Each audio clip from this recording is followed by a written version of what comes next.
Olá pessoal, mais um episódio do podcast Papo de Inox. Prazer receber você, eu sou o Jonatas Ferreira, ao meu lado está o Douglas Brito e nós estamos hoje com uma convidada super especial que já vocês vão ter o prestígio de ouvir as informações e as aulas que essa pessoa tem para nos dar. Antes disso, claro, vamos começar falando sobre o episódio passado.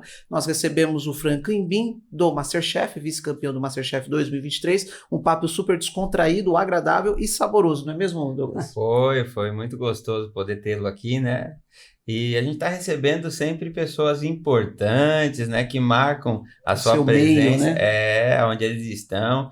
Trouxemos o Franklin Bean por conta da cozinha industrial, os equipamentos que lá tem, as dificuldades que ele teve desde o início da sua trajetória, né? E até chegar ao sucesso que é. Um grande abraço a ele, agradeço mais uma vez a oportunidade da gente poder trocar essas informações, né? Esse conhecimento. Gostou? Opa, um assunto muito legal, muito agradável, muito simpático e merece todo o reconhecimento que tem, enfim, todas as conquistas que vai ter também. Isso, humildade sempre, né?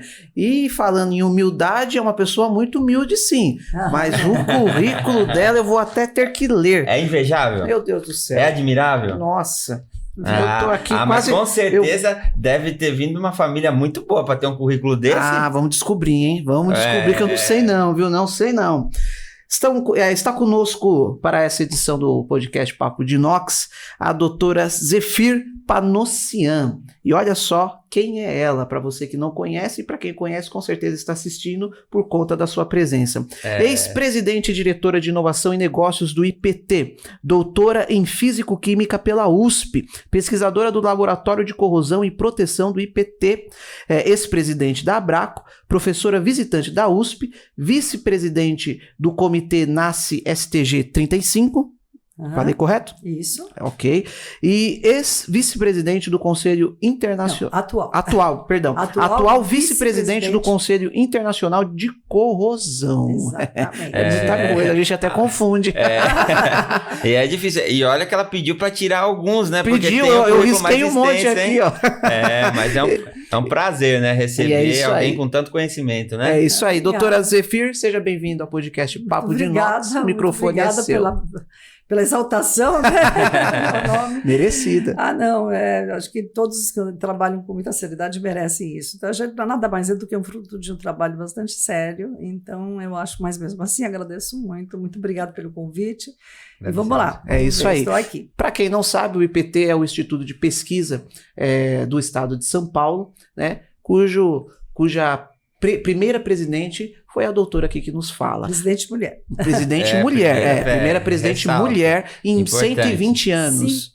125 anos. A gente comemorou 125 anos este ano. Então é um marco muito marcante, né? Para o Instituto e para as mulheres, né? Muito. Isso foi muito importante para mim, né? Você imagina, eu entrei lá quando acabei de me formar de física, né, na USP, e eu entrei lá e me senti até deste tamanho pequenininho, né, porque sempre o PT teve grandes ícones. E aí foi andando depois de 48 anos, hoje eu tenho 48 anos de PT e no começo dos anos 2010 eu fui convidada para participar da diretoria. Eu nunca quis fazer a parte administrativa, mas também era uma época muito importante e foi muito oportuno ao convite e acabei aceitando. Fiquei lá quase 9 anos e cheguei a ser vice-presidente do IPT. Fiquei muito orgulhosa. Vocês imaginam, uma instituição tão longa, para mim foi um prestígio enorme, né? Foi muito importante para mim, porque eu amo a instituição extremamente séria. Ela apoia muito o Brasil, então é um ícone para o Brasil, é um orgulho para os nossos brasileiros, a instituição, o IPT. E hoje a doutora se tornou um ícone também. Pode-se dizer que graças sim. Ao IPT. E graças ao seu conhecimento que foi desenvolvido através do seu esforço, né? E é algo que ninguém tira, né? O conhecimento é teu e foi algo que você batalhou e facilitou a vida de muita gente que veio depois, né? Eu imagino que sim. Mas teve uma longa trajetória antes de chegar, né, a essa posição. E é justamente isso, e eu acredito que todo o nosso público, né, que está nos acompanhando, quer saber quem é a doutora Zefir antes de entrar no IPT. De entrar no IPT, de ser uma professora da USP também, né? Porque foi a primeira professora da mulher da metalurgia. Aí, ó. Então foi a primeira mulher. É que nesse mercado de metalurgia é pouco comum ter a presença de mulher, mas eu acredito que você está sendo inspiração para muitas, né? Que bom. Espero que sim. Então, assim, eu, na realidade, eu nasci no Líbano, numa comunidade de armênios. Então, os armênios são, depois de uma diáspora que teve no começo do século passado, os armênios se espalharam pelo mundo e criaram suas próprias comunidades nos outros países. Mas, especificamente, no Líbano, lá a comunidade era muito grande. Então, eu nasci dentro da comunidade. Então, eu me considero armênia. E eu aprendi o árabe como segunda língua, até já esqueci, mas aprendi a ler e escrever em armênio, falo em armênio correntemente, falo com os meus irmãos em armênio. Então nós viemos para o Brasil por conta de uma guerra civil que teve no Líbano. Meu pai quis mudar, nós viemos para o Brasil. Eu cheguei aqui com 6, 7 anos e comecei estudando aqui. Logo me adaptei, né? Acho que foi a primeira pessoa que se adaptou da minha família, que nós somos 5 irmãos, mas muito espaçados, né? Minhas irmãs tinham 18 anos, eu tinha um irmão de 2 anos, então, 18, 17 anos, então a gente era bem espaçado. Eu fui há de 6 anos, que foi para a rua, já comecei a aprender a língua portuguesa rapidinho, e aí me considero brasileira, né? Claro, eu vi tudo de bom aqui, o Brasil me acolheu a nossa família toda, como todo brasileiro, como todo mundo que vem aqui se sente filho da terra, né? Que bom. O Brasil acolhe muito sempre bem acolhedor. os estrangeiros, muito. Então a gente se sente super bem. Então ninguém quer sair mais do Brasil, né, da minha família. Assim, pelo menos os que vieram do Líbano, ninguém. A nova geração tem 2 que saíram, foram para o exterior, mas os que vieram de lá, não, a gente gosta muito do Brasil. Então eu fiz o primário na escola armênia, depois para o ginásio eu fui numa escola de freiras, português, então brasileiro também. Aí nunca mais voltei para estudar armênio, né? Então o que eu sei é o que eu aprendi no primário. Depois eu fui fazer curso de química no Liceu do Prado. Aí, quando acabei o curso de química, eu já estava trabalhando na indústria e eu precisava ter um curso à noite na USP. Então, à noite, para exatas, só tinha matemática e física, e a química era de dia. Então, eu optei por física. Quando acabei... Mas posso fazer uma perguntinha? Claro. Me parece tão simples você falando assim, eu optei por entrar na USP. Né? E a gente vê tanta gente se preparando, fazendo cursinho para fazer a FUVEST, e aí você vê como que é difícil você... Eu optei e fui na primeira. Eu fiz 6 meses de cursinho e entrei fácil. A minha nota na época passava na medicina. Olha isso, olha com quem a gente tá falando. Não, e tem um detalhe que ela contou pra gente ali nos bastidores, que quando tinha 2 anos, né, 2 aninhos lá na Armênia, é isso? Lá no Líbano, já no na Líbano, comunidade armênia. Na comunidade armênia, já queria entrar na escola, é isso? Isso. Então, lá a escola era para crianças começassem com 4 anos, mas quando o diretor da escola passava na frente da minha casa, todo dia via eu chorando, perguntou para minha mãe por que eu chorava. Minha mãe falou que eu queria ir para a escola porque minhas irmãs tinham ido ir para a escola. Tá, então matricula ela, leva lá. Então eu entrei na escola com 2 anos e meio, onde no Líbano as coisas não são tão rígidas, né? Então eles podem fazer exceção. Então eu matriculei com 2 anos e meio, fiquei no meio da criançada de 4 anos e fui para frente. E você parou de estudar em alguma vez? Nunca. Até hoje você estuda? Eu estudo todo dia. Agora eu não vou na escola, mas eu estudo em casa, eu estudo lendo artigos. Tá vendo? Né? Não dá para parar de estudar. Para ser pesquisador, você tem que estudar. Todo pesquisador estuda todo dia. Eu costumo dizer que eu leio um artigo por dia, em termos em média. Né? Tem dias que eu leio mais, sempre estou estudando. Claro. É muito conhecimento. E sua família, ela é uma família com poder aquisitivo maior ou não? Já foi uma família simples? Fomos de poder aquisitivo um pouco maior, antes da gente vir para cá. Então a gente veio bem, mas meu pai não deu sucesso aqui e a gente foi, né? Tivemos que todo mundo se virar nos 30 aí, eu me virei nos 7. Todo mundo começou a trabalhar cedo, né? Então eu também, meu pai abriu uma loja, eu ia para a escolinha primária, voltava, pegava a marmitinha dele e levava Eu morava lá perto da Rua José Paulino, por ali. Meu pai tinha uma loja no Brás. Então eu atravessava aquela avenida Tiradentes, 4 pistas. Atravessava, pegava ônibus, uma criança de 7, 8 anos, e levava a marmita para meu pai e ficava na loja do meu pai, ajudando meu pai. Nunca mais eu parei de trabalhar. Para dizer que eu fiquei em casa, foi durante a pandemia, eu achei o máximo, porque é a primeira vez na minha vida que eu fiquei em casa. Porque quando tinha férias a gente viaja. Mas mesmo em casa ela estava estudando, né? Sim, duvido que parou. Que bacana. A senhora estava comentando sobre a questão de quando escolheu o curso, que não poderia fazer medicina, teria que estudar à noite e tal. Explica a nota que você tirou, porque você poderia escolher entre... Não, é assim, você faz a opção. Eu fiz a opção de física. A primeira opção, né? E naquela época era tudo como é hoje, né? FUVEST, na época era Mapofei. Então, todos a gente tirava as notas e você, por exemplo, eu coloquei física. A nota de corte de física, sei lá, 150. Eu tirei 290, eu entrava. Então, a nota que eu tirei era muito superior à nota de corte da física e eu entrava na medicina. Então, eu fui sempre aquelas de primeira aluna, sabe? Tirar 10. A gente imagina. Dá pra perceber. Teve um ano. Olha o resultado. Vida, valeu a pena? Valeu. Isso Teve que é no bom. segundo ano de ginasial, naquela ginásio, eu tirei 10 em todas as matérias, em todas as provas, em tudo. A minha média anual foi 10. Nossa. Nada é por acaso, né? Nada é por acaso. É muito estudo. Seus realmente. pais deviam ficar muito felizes com isso, né? Doutorado também, eu tirei 10 em todas as matérias. No doutorado? No doutorado. Então você seguiu essa média... Não foi. Foi umas 2 coisas que eu tirei 10 em tudo. Foi na segunda no ginasial e quando eu fiz as matérias de doutorado.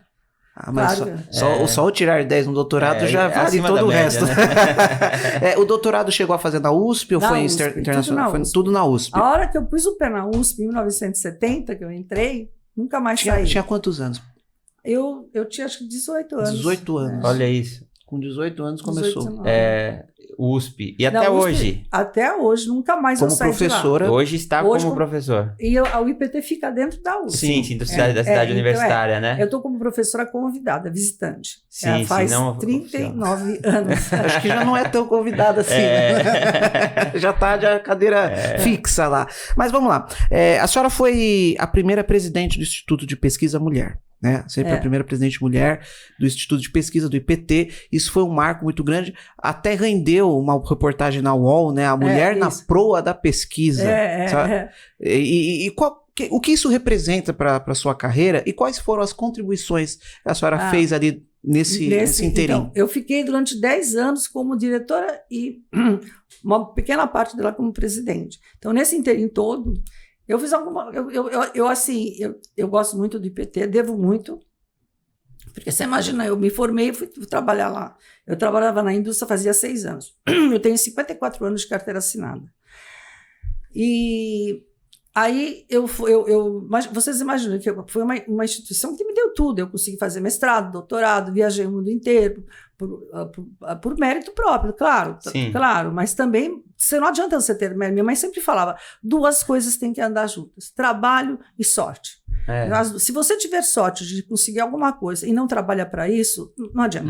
Se você trabalhar e não tiver sorte, também não. Então, eu tive as 2 coisas. Então, eu tive sorte de trabalhar no IPT, eu consegui me desenvolver. Então, tudo que você faz no IPT, já o nome do IPT pesa, conta. Então, você fazendo com o IPT, o nome do IPT do seu lado, é outra coisa. É outra coisa. Então, eu acho que eu tive... Assim, eu recebi muita coisa do IPT. Te impulsionou, né? Sim. Eu dei muita coisa, mas eu recebi muito também. Então, ali não tem vencedor, os 2 são vencedores. Gratidão, né? Com certeza. Sim, você não tem dúvida. Se eu tivesse numa empresa, não estaria assim, né? Claro que não. E como que foi a sua história? Como que chegou até o IPT? Então, eu fiz o curso de física, né? E era assim, despontada a melhor aluna, acho que era a melhor aluna lá. E a mulher do meu ex-chefe, que hoje ela já faleceu, mas o meu ex-chefe ainda está vivo, né? A gente até, quando comemorou 60 anos de laboratório de corrosão, a gente convidou ele, inclusive. Então, ela eu queria trabalhar, queria sair da indústria, mas eu ganhava bem na indústria. Na USP não se pagava bem na época. Então, ela viu o meu salário e falou, não dá para você trabalhar aqui, então eu vou te levar lá para o IPT. Aí eu entrei no IPT, ela me apresentou. Como eu trabalhava numa indústria de uma coisa, de um assunto que estava muito ligado ao laboratório de corrosão, ele contratou. Foi o máximo, né? Então, aí eu tenho uma grande admiração pelo Dr. Volinek, que me contratou na época, porque ele me abriu as portas para o IPT. Então, eu sempre falo para ele que eu tenho grande admiração e grande reconhecimento pelo IPT. E aí eu fui lá. E aí, pronto, né? Unir o útil ao desejável, né? E virou extraordinário, né? Impressionante. E dentre as mulheres, a senhora também foi uma das primeiras ou já tinha uma certa precursora? Tinha muita gente mulher no IPT. Aliás, hoje tem muito, né? Mas como presidente foi a primeira mulher. Então, é muito tempo, né? De 100 anos. Agora, eu entrei em 2012.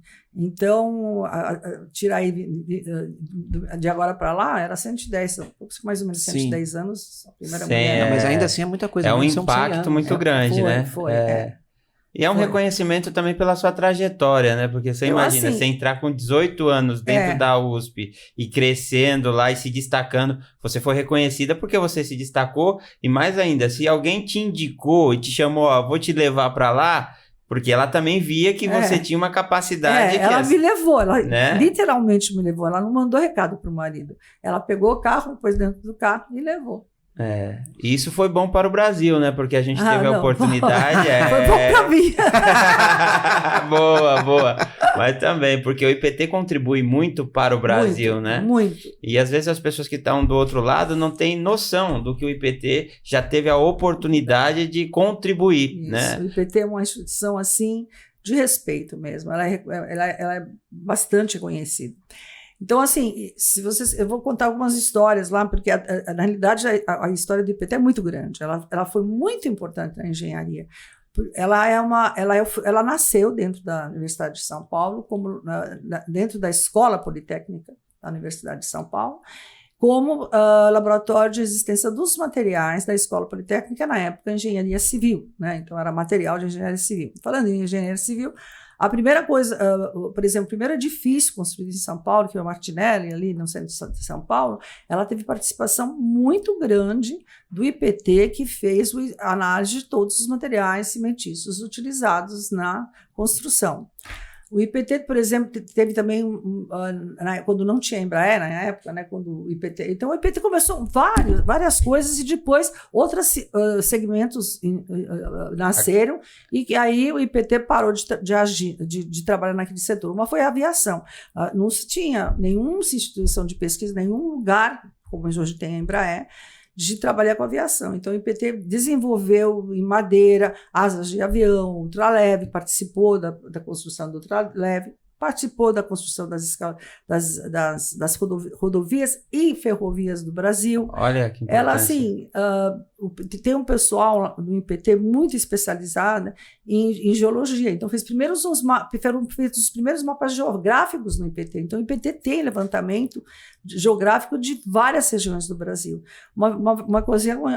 o que é legal no IPT é assim, uma vez a gente recebeu um caso de corrosão no centro lá do país, né? E a gente, era no subterrâneo, era alguma coisa enterrada, e a gente pediu para trazer água. A gente foi lá, coletou água do subterrâneo, tinha muito cloreto. Cloreto vem da água do mar, então água de rio não tem cloreto. A gente falou, poxa vida, da onde veio, né? O que a gente fez? Levou um frasco com cloreto contaminado? Então a gente procurou o pessoal da geologia, eles olharam assim, não, aí no centro do Brasil nós temos ali lençóis freáticos, falaram lá, na linguagem de geologia, que eu não vou falar, porque eu não vai arriscar. Aí eles falaram que lá tinha cloreto mesmo, então eles já sabiam. Então veja bem, aí te dá confiança de que você vai falar, o que você vai falar para o cliente, né? Então, o IPT tem muito disso. Como ela tem vários centros, é uma instituição multidisciplinar. No mesmo local, você entra na mesma portaria, você tem gente de todas as formações de engenharia, né? Então, você, para fazer alguma coisa, você vai perguntar. E o pessoal tem um conhecimento muito profundo. E nós somos muito, assim, no passado mais, hoje não tanto, mas a gente era muito, assim, colaborativo. Hoje a gente tem que fazer mais oficialmente, falar com o chefe do outro laboratório, mas nós éramos uma comunidade muito mais. As coisas mudaram mesmo, né? Mas continua ainda sendo o IPT aquele lugar gostoso de trabalhar, Sim. onde tem muita gente para te ajudar quando você não sabe. Então é muito bom. Muito bom. E é importante, né, a gente saber o que o IPT pôde contribuir para o desenvolvimento do Brasil. É um marco histórico, que nem você falou, não tinha a Embraer e já existia o Instituto de Pesquisa e Tecnologia desenvolvendo algo, né, que foi o que potencializou, criou forma, e aí veio a Embraer, porque fez parte de todo o crescimento. Ferrovia... Você vê que está presente o IPT. E não só, né, nessas empresas, mas também as associações. Por exemplo, a Associação Brasileira de Metalurgia nasceu no IPT. E várias associações nasceram no IPT. E, em geral, por exemplo, na sua área de expertise, que nem o nosso no laboratório de corrosão, a gente tem uma atividade muito forte nas associações. Então, a gente representa o Brasil como todo, né? A gente participa da BNT, da normalização. Assim, quase todas as normalizações das áreas de expertise do IPT, alguém do IPT participou na elaboração da norma. Sim. Mas quando você chegou dentro do IPT, da USP, como que era esse laboratório que vocês trabalhavam? Era um laboratório de 100 a 200 metros quadrados. E depois estava sendo construído um laboratório maior num outro prédio, então eu passei desse daqui para o laboratório maior, mas a gente tinha um andar inteirinho, mas não tínhamos nem equipamentos nem para ocupar. Então a gente ocupou uma parte daquilo lá. Depois, com o passar do tempo, eu fiquei sabendo que a Petrobras, essa foi muita teimosia, né? Essa aqui eu me orgulho do que eu fiz. Eu fiquei sabendo que a Petrobras estava... aliás, Petrobras é uma empresa... O Brasil tem que se orgulhar. Tem que se orgulhar demais da Petrobras. Assim, o laboratório de corrosão. A humanidade é antes de Cristo, depois de Cristo. O laboratório de corrosão é antes da Petrobras, depois da Petrobras.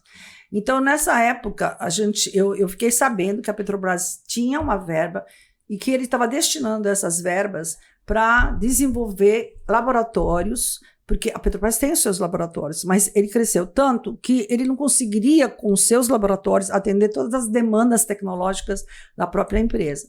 Então, eles estavam colocando aportes, recursos, para que alguns laboratórios de instituições de pesquisa e de universidades crescessem para formar uma rede de laboratório que desse suporte à Petrobras. Eu fiquei sabendo disso, eu liguei todo mês, durante 2 anos, eu liguei para uma pessoa fantástica, que chama-se Gutenberg Pimenta, está lá em cima, né?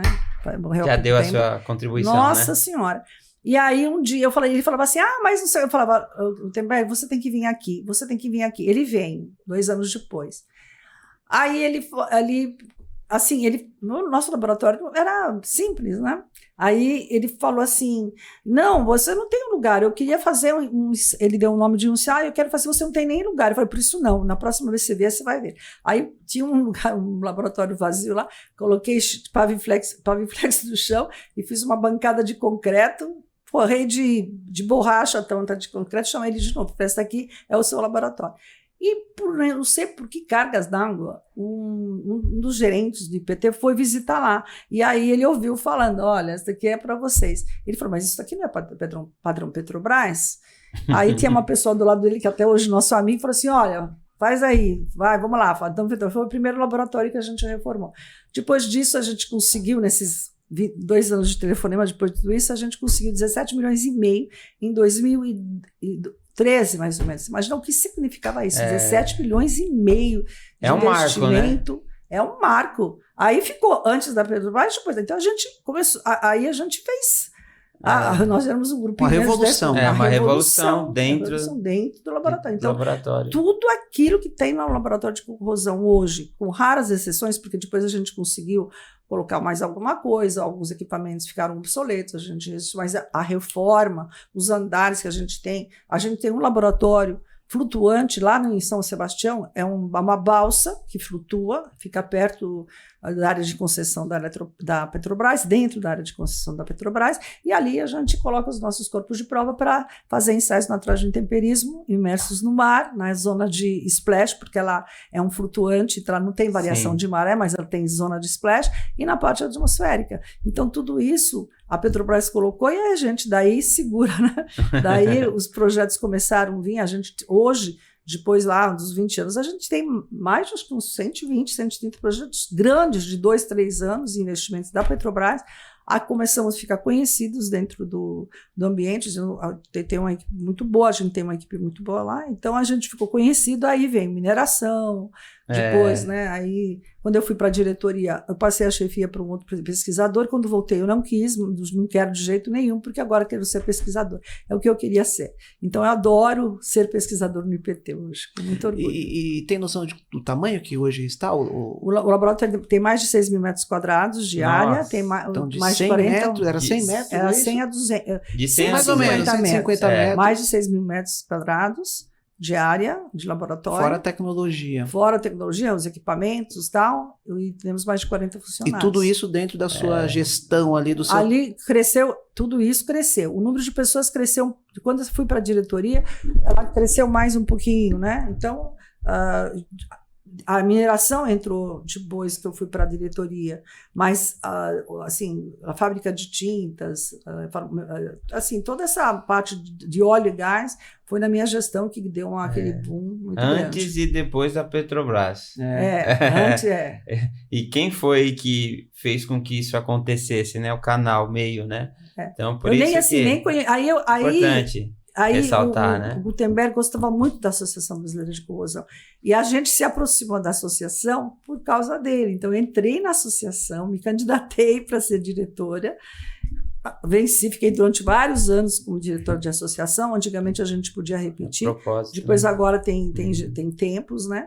Então, aí a gente se aproximou também do Gutenberg lá, então ele gostava muito da associação, ele gostava de fazer eventos, a gente se juntou a ele e começou a fazer os eventos. Hoje a gente herdou isso dele, a gente apoia os eventos que a gente faz cada 2 anos um evento internacional aqui no IPT, e nos 2 eventos eu trouxe o Conselho Internacional de Corrosão para fazer evento com a gente, e ano passado eu trouxe a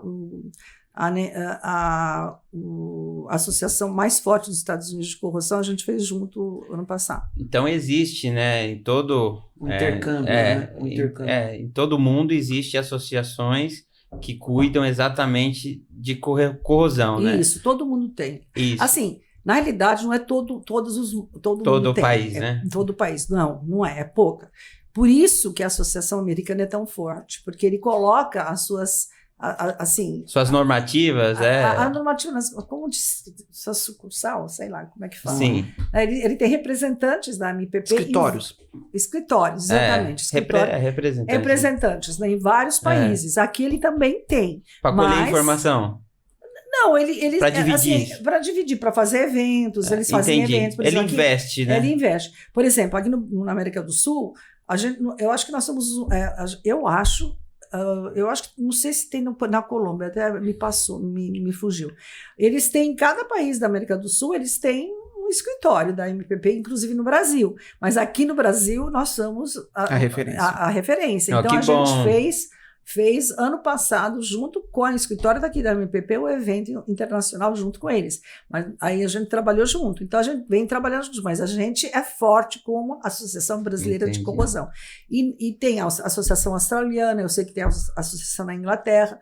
Na Inglaterra tem algumas, mas não é todo o país que tem. E aí, por isso que os Estados Unidos encontram um campo de colocar seus escritórios nos diversos lugares. A gente é brasileiro, a gente tem a nossa associação muito forte, a BRACA, Associação Brasileira de Corrosão. Que muito forte. Que bom, e você faz parte dela, né? Faço parte. Então, ano que vem a gente vai fazer um evento, o IPT sempre faz os eventos, sempre junto com a Associação Brasileira. Então, a gente tem força junto. Então, ano que vem a gente vai fazer o nosso evento internacional na USP, no CDI. Vocês viram que a Mina me ligou falando, eu fiquei muito feliz que ele tem um complexo de eventos lá na USP, muito, muito lindo, é muito bonito mesmo.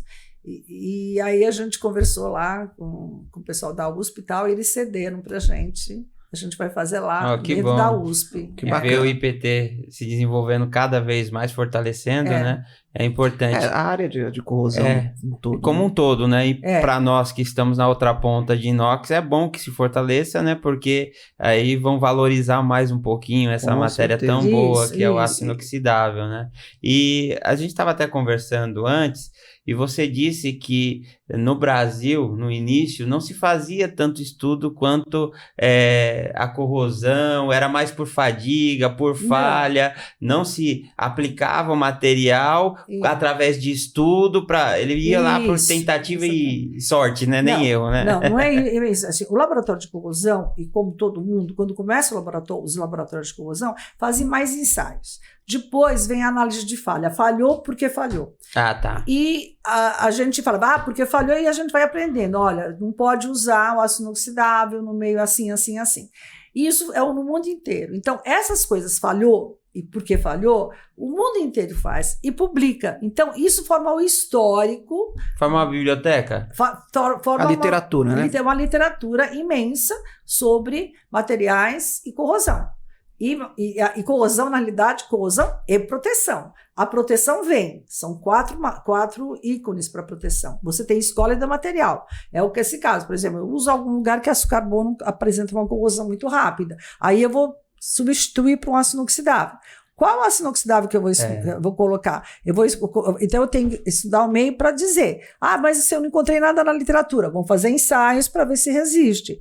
Então é assim que se desenvolveu. Então hoje a gente tem uma literatura muito vasta. Quando a gente vai pensar em fazer algum projeto de um meio diferente, a gente tem, primeiro que a gente faz, a gente recorre ao que tem na literatura.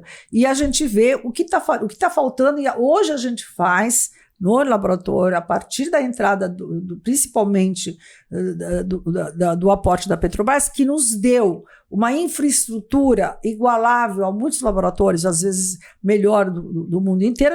Eu acho que nós estamos no mesmo nível. E aí a gente começou a fazer, com esse aporte, a gente teve condições de fazer coisas novas. Sim. Então, de fazer projetos de 2, 3, 4 anos. A gente desenvolveu, por exemplo, para a Vale do Rio Doce, eles queriam, a Vale do Rio Doce, a Vale, né, hoje Vale só, eles, assim, como todo mundo, tem uns problemas de corrosão muito sérios. Então, no porto deles, que tem muito minério, tinha muita corrosão. Então, a gente foi contratado para desenvolver uma tinta que tivesse maior resistência à corrosão. A gente desenvolveu a tinta ela passou por todos os níveis para ser aprovado no mercado. Hoje, a Vale pintou a região do porto dele, que era um lugar bastante... que nenhuma tinta aguentava. Põe a nossa tinta, teve até uma cerimônia, a gente foi convidado, não podia, infelizmente, e a tinta está no mercado. E ela está imbatível. A assim, teve estudos feitos no laboratório comparando a nossa tinta com 15 tintas de mercado. De longe a nossa tinta tem o melhor. Então a gente começou a desenvolver coisas. Porque nós temos uma infraestrutura que hoje permite. E também houve uma necessidade. Alguém apresentou um problema para que vocês desenvolvessem uma solução. Isso. O IPT é isso. Para isso, né? E o nosso laboratório hoje é assim, eles trazem um problema, a gente desenvolve a solução. Às vezes a gente procura no mercado a solução e às vezes, nesse caso da tinta, a gente desenvolve um produto para a solução. E dentro da literatura, a senhora tem alguma participação? A gente publica muito. Devo ter aí mais de 400, 500 artigos publicados. Eu nem estou voltando mais. Mas tem o pessoal do laboratório, o Oswaldo tem mais de 200 artigos publicados. Tem outras pessoas no laboratório que a gente publica muito. A gente meio assim, um ano a gente publica muito, outro ano a gente publica menos. Um ano a gente publica muito. Por quê? Porque a gente publica muito no Congresso Internacional que é promovido no Brasil. Uhum. No mínimo 10 artigos vão nesse congresso. Daí depois a gente melhora esses artigos e publica em revista. Então, e a gente meio que se acostumou com isso, né? E livro, essas coisas. Fosfatização? A apostila tem eu tenho várias apostilas, muitas apostilas, de tratamento de superfície, nossa senhora, eu publiquei durante, acho que foi 20 anos na revista Tratamento de Superfície todo mês, então era determinado assunto, eu falava, eletrodeposição de níquel, tá tudo bem, foi 1, 2, 3, foram 12, depois eu juntei edições, esses né? negócios e fiz apostilas. A fosfatização também foi publicada assim, eu publiquei Diversa, aí você juntou, você veio... Não, eu fiz e depois dividi, ao contrário. Entendi. Então, essas daqui eu publiquei, então a gente publica muito mesmo. Antes eu publicava mais, porque eu tinha mais tempo. E eu fiz... quem escreveu o livro no laboratório foi o Dr. Volinek, ele escreveu um livro de eletroquímica, mas depois que ele saiu do laboratório, porque ele saiu do laboratório, foi para a diretoria, depois ele foi ficar só na Escola Politécnica, ele também era professor, ele ficou só lá. E ali ele publicou um livro. Fora isso, eu publiquei um livro eu publiquei junto com uma equipe lá do laboratório, produtos usados para armazenamento e transporte, que foi feito na época do Volinek, eu só republicamos. Agora, fora isso, eu tenho 17 anos de coisa atmosférica com o coautor lá no laboratório. Depois eu tenho um livro de 600 e poucas páginas, que já foi usada como...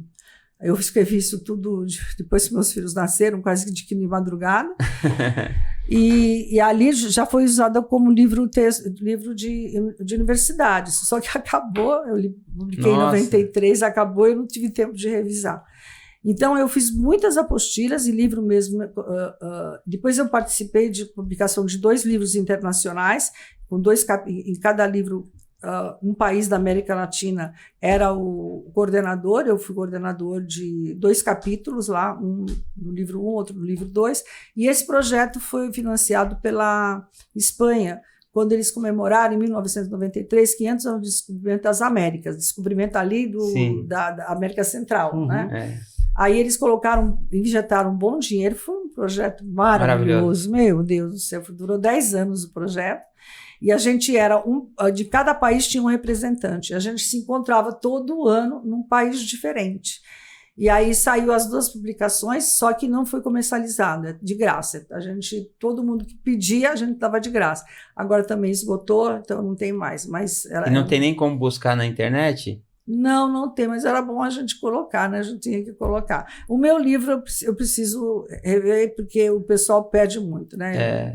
Pede muito. E todos, por exemplo, meu livro, quando eu publiquei, eu deixei no laboratório, eu ganhei 100, eu publiquei, o IPT pagou a publicação, ganhei 100 livros. Os 100 livros ficaram no laboratório, a menina, quando a pessoa vinha comprar, a gente abriu uma continha, esse dinheiro ia para a continha e todo esse dinheiro foi investido dentro do laboratório. Revertido pro laboratório. Então, tudo que você fez por amor, né? A sua profissão, né? Eu pego do IPT o meu salário. Fora isso... Você entrega tudo lá para o IPT, né? Absolutamente. Então, assim, até o livro que eu ganhei, eu deixei para o laboratório. E assim, porque eu fiz no laboratório, tudo, conhecimento é de lá, entendeu? E o IPT não tem essa política de dar alguma coisa adicional. A gente é reconhecida... Porque é diferente, é a política do Estado, não é do IPT, é a política do Estado. Então, a política da instituição é assim. Então, tem que respeitar. E acabou, entendeu? Se não quer, vai embora. Você é livre, eu não quero sair. Então, tá ótimo. Você viu como ela é líder, né? Como você imagina como ela foi como presidente, hein? Como ela é como presidente. É interessante isso, porque faz com que as coisas aconteçam, né? Isso é importante. Não é, assim, eu acho que o IPT é o melhor lugar para trabalhar para mim, mas para outras pessoas pode não ser. Por exemplo, muita gente passou lá e queria ganhar mais. Eu não acho nada de errado ganhar mais, de jeito nenhum, mas é a propósito de vida da pessoa. Sim, então, tudo concordo. bem, entendeu? Agora, eu preferi esse caminho, então eu não vou ficar falando mal do IPT. Imagina. Não dá, foi o que eu escolhi e me acolheu. Isso. E hoje eu sou isso porque eu tenho um nome IPT atrás. Zepir Panossian, da hora que foi embora, acabou, pode acreditar. Mas Zepir Panossian do IPT é outra coisa. Você já escreveu a sua história, é um legado, né? E não vai ser apagado, não tem como, né? Mas é eu porque entendi, o IPT porque o IPT tá... Sim. As pessoas vão te conhecer, eu vou conhecer a tua história através do IPT. Né? Tem um pesquisador que me falou uma coisa, eu não vou falar o nome. Ele era ele trabalhava numa área correlata à corrosão. Ele falava assim, Zepir, quando eu chegava nas empresas e falava assim, pegava meu cartão e falava assim, olha, na recepção, olha que eu sou o Celso do IPT, senhor, por aqui, porque lá toda. Aí eu falo assim, agora eu falo, eu sou agora o Celso da empresa tal, o senhor pode esperar um pouquinho ali? Quer falar mais outra coisa? Era assim, é assim que funciona. E é saber usar também, porque ser e não saber usar é o que a senhora falou do início, né? Ter o trabalho e a sorte, ou um ou outro não vai para frente, né? É isso. E assim, qual que é o problema hoje a nível Brasil, mundial, sobre corrosão? Tem muita perca com isso, quando o material não é corretamente especificado? Ainda tem. Ou por falta de estudo? Muito melhorou muito? Melhorou muito. Então, por exemplo, no caso de aço inoxidável, que a gente vai conversar aqui, os aços inoxidáveis, quando a gente fazia análise de falhas no começo, eram coisas de erros de fabricação, tinha muito erro de fabricação. O cara faz um tratamento térmico inadequado e deixa o aço suscetível à corrosão, isso a gente fazia de um monte. Agora não, agora são novas aplicações que não tem na literatura, que alguém usou e que deu falha. Entendeu? Então ela fica um pouco mais difícil, né? De você. Assim, você não tem, você vai ter que ir ensaiando, né? Exatamente. Então, assim, mudou. Então, as pessoas agora sabem usar o aço inoxidável, as pessoas que têm conhecimento técnico, e as empresas que fornecem, ninguém vai fornecer um aço inoxidável, por exemplo, que passou 304, que passou numa temperatura de 600 graus, que forma carboneto de cromo em torno de grão. Ninguém vai mais isso. A gente não tem mais casos disso aqui. Mas existiam, né? Demais. Então, muita coisa que existiam demais foram sanadas. Mas até hoje, apareceram outros problemas, né? Então, aparecem o mercado externo trazendo material aí com uma composição química, não é de aço inoxidável adequado, e usa para um lugar que não pode ser usado. Então, acontece isso também. A gente vai falar, acho que daqui a pouquinho a gente fala mais de aço inoxidável, eu dou melhor esse exemplo. Então, assim, a gente tem vários materiais, várias soluções, e cada solução é adequada para uma determinada finalidade. Então, a gente tem que saber para que eu vou usar e vou usar. Se acontecer que é um meio completamente novo e a pessoa não souber usar, usou de uma maneira errada, acontece. Acontece também que a pessoa usa um lugar que não deveria, acontece. Mas cada vez menos está acontecendo usar, mas ainda acontece. A gente acabou de soltar um relatório faz uns 15 dias que a pessoa usou um tipo de aço inoxidável que não era adequado para aquela aplicação, porque a gente sabe que aquela composição de aço inoxidável não ia resistir àquela condição. É uma coisa conhecida. E ele usou. Então, ele gastou dinheiro desnecessariamente. E prejuízo, né? Porque uma vez que foi feito um produto ou equipamento, ou qual foi a finalidade, e não se atendeu o que era necessário, o prazo de vida útil dele vai ser menor ou nem vai poder ser utilizado, não é? Então aí é algo que o seu estudo, né, o seu trabalho contribui muito para que seja uma sociedade que tenha a correta aplicação do aço inoxidável com uma vida mais útil, né? Exatamente. Porque assim, se você olha e vê que aquele material, por exemplo, o inox, está oxidando, ou está enferrujando, ou está corroendo, algum problema teve. Não é porque o inox é ruim. Não. Às vezes é ruim também. Tem isso também? Tem isso também. A gente, quando vocês perguntarem um dos projetos que eu vou falar sobre um dos projetos, eu vou falar, então, um dos projetos. A gente fez um projeto. Pode falar, fica à vontade. Um projeto de aço inoxidável destinado à cozinha industrial. Então, você tem contato com cloreto, não tem como não ter. Então, você tem contato com cândida, você tem contato com vinagre, você tem contato com alimentos e material de limpeza que são agressivos. Então, por essa razão, você tem que tomar alguns cuidados. Como a cozinha é lavado sempre, porque senão não seria cozinha. Se espera isso, né? Então, a gente não vai usar um aço inoxidável muito nobre. Porque se fosse alguma coisa que você vai deixar lá durante muito tempo, porque o aço inoxidável tem disso, você coloca, ela não corrói imediatamente, ela precisa de um certo tempo para corroer. Então, se você lava sempre, aço inoxidável para cozinha pode ser um aço inoxidável da série 300, 304, perfeito, ou da série 200, dentro das especificações internacionais. Das normativas, né? Das normativas, que são 4% de níquel e tal. Então, a gente fez um projeto para uma empresa fornecedora de aço inoxidável, em que a gente pegou, para a cozinha industrial, a gente escolheu alguns produtos que se usam em cozinha. Por exemplo, vinagre, massa de tomate, hipoclorito, tipos de detergente, o mais representativo para cozinha industrial. Para cozinha industrial não se compra no mercado, né? Se compra de litros. E assim foi. Vinagre, cândida, a gente fez os ensaios. Deixou exposto. Então, a gente colocou tanto ele na superfície, como fazendo fresta. Ou a gente colocou uns pedaços de teflon que dava fresta, porque a gente sabe que na condição estagnada a fresta é pior. Então, a gente fez vários. A gente viu, esse aço funciona, aquele aço não funciona. Colocou nas piores condições possíveis. Nas piores condições possíveis, que não acontece na cozinha. Sim. Né? Mas na fresta, por exemplo, se entra na fresta, se o cara não lava direito, na fresta acontece daquele jeito. Então, a gente viu, e aí, o que aconteceu? A gente viu que, obviamente, os aços da série 300 tiveram uma durabilidade maior, e a série 200 a gente pegou de várias origens. A gente pegou as origens que estavam, não vou falar nem aonde foi, mas que estavam obedecendo as normativas, ou seja, tinha 4% de níquel e ainda tinha os outros elementos de linha, e os outros que tinham 2% de níquel. Ninguém ia esperar que um que estava... E realmente isso que aconteceu. Então, para aquela cozinha, que todo mundo fala que tem que usar um ácido inoxidável ao níquel, e estava funcionando, mas na hora que você vai fazer, e é austerítico, certo? Você tira o níquel, coloca manganês e você torna ele austerítico. Então, estava austerítico, então não pegava o ímã. Então a pessoa fala assim: olha, não pega o ímã, então é austerítico, é bom? Porque o mercado leigo sabe, acha que aquele, por causa de não pegar o ímã, é da série 300, é da série. Ou 200, né? O pessoal pode nem saber se é 300, 200, mas acho que ele já usou no passado e funcionou. Não tem problema, né? Problema. Aí ele vai comprar esse aço mais barato, obviamente, né? Que vem do mercado internacional, mais barato, com uma composição não adequada, acabou. Teve casos, assim, impressionantes, que a gente recebeu de uma empresa que comprou no mercado os pedaços, cortou. A gente já recebeu da empresa os cortes. Então, o que você faz quando você vai pegar um pedacinho de aço inoxidável e cortar para fazer corpo de prova?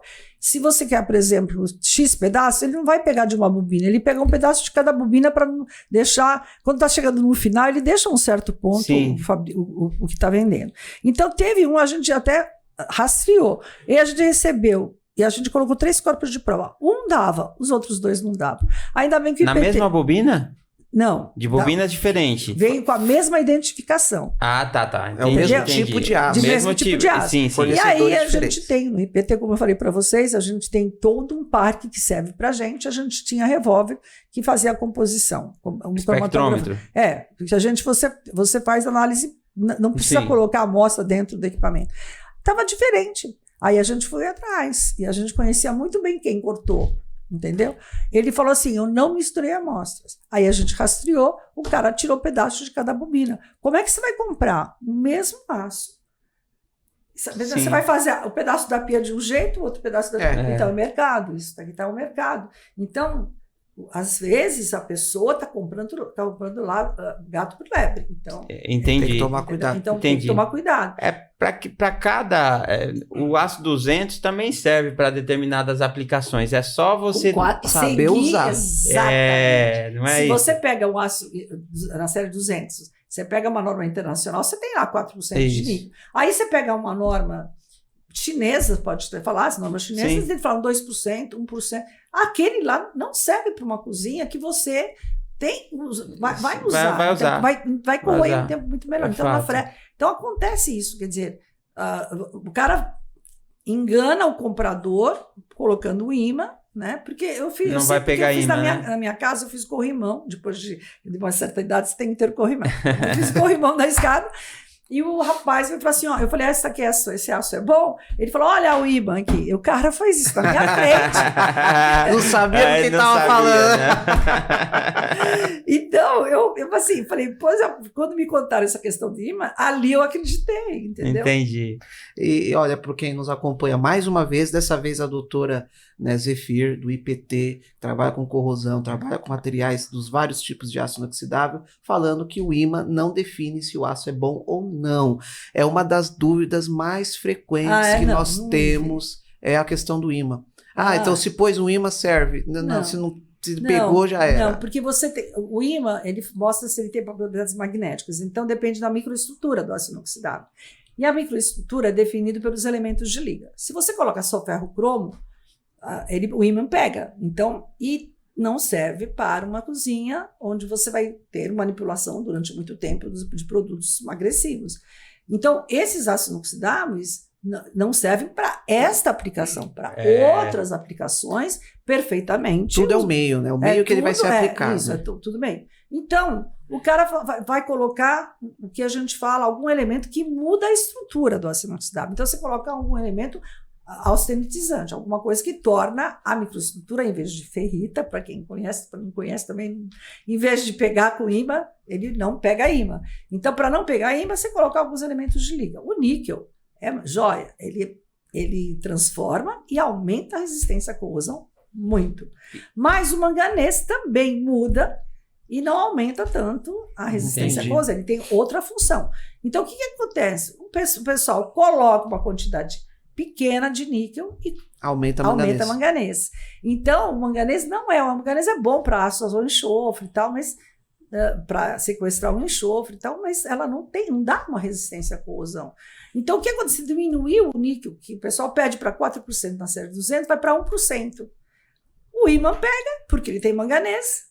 Aí vai estar suscetível à corrosão. Aí você vai levar... Ou seja, a série 200 ela é uma boa série para o seu meio, para a sua correta aplicação, desde que siga uma norma internacional, validada, tudo certinho. Então, não procure materiais aleatórios. Isso.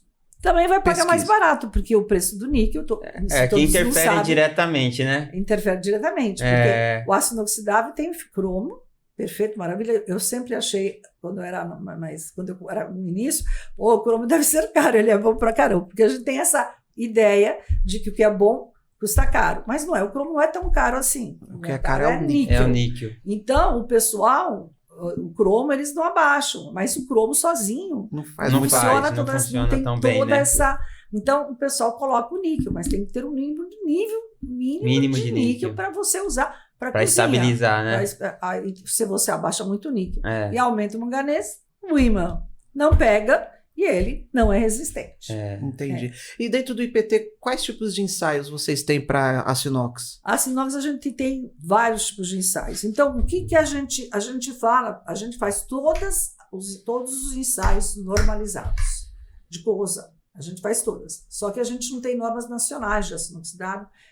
A Associação Brasileira de Corrosão, junto com a BNT, acabou de abrir um comitê de estudos de corrosão de aço inoxidável. Mas a gente usa as normas inoxidáveis. E a Proginox está participando. Só um detalhe. Maravilha, né? só um detalhe. Tá? Mais um detalhe. Você está dizendo que o aço inox também corrói? Quais são os tipos de corrosão que existem no mercado? Bom, então assim, o aço inoxidável dificilmente vai corroer inteira, que a gente chama de corrosão generalizada, né? Tá. Aí é muito difícil. Se você colocar ácido inoxidável num ácido clorídrico, claro, no ácido clorídrico ele vai corroer inteirinho, mas você não vai colocar. Então, nos meios que a gente diz que a ácido inoxidável ela é resistente porque o cromo forma uma camada passiva, uma camada de óxido de cromo que fecha a camada e aí não deixa a interação, o contato do meio com o ácido inoxidável.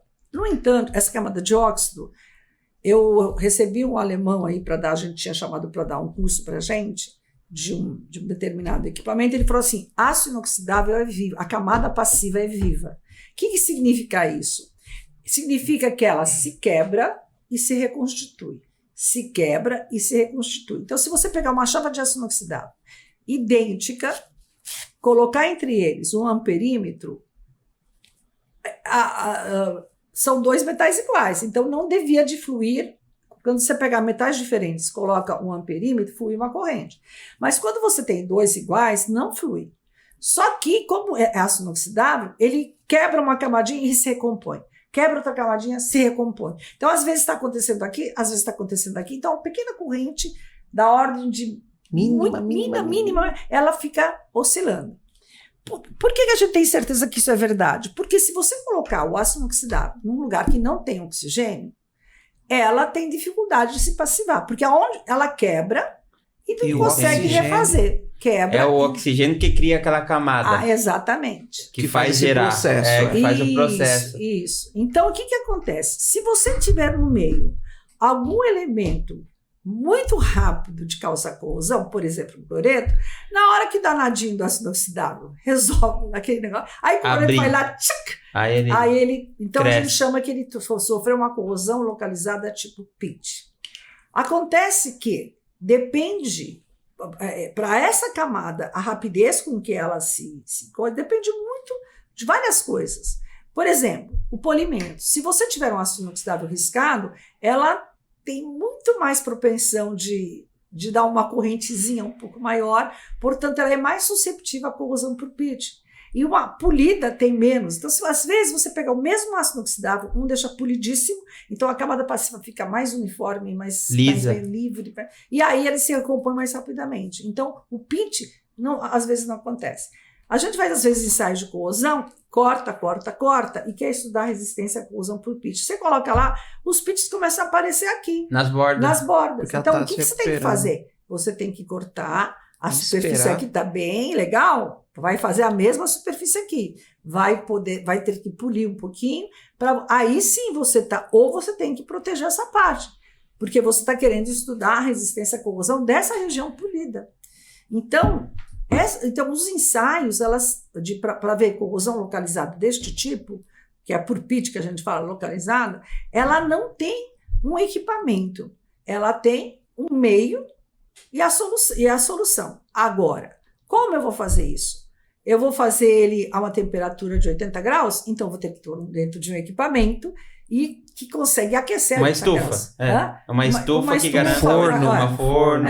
Exatamente. Agora, se eu quero que ele faça a 80 graus, mas eu quero uma pressão que tenha CO2, que tem muito na indústria de óleo e gás. Na óleo e gás não tem ar, tem uma atmosfera gasosa que é, por exemplo, na exploração de gás, tem o metano, mas tem sempre CO2 e H2S.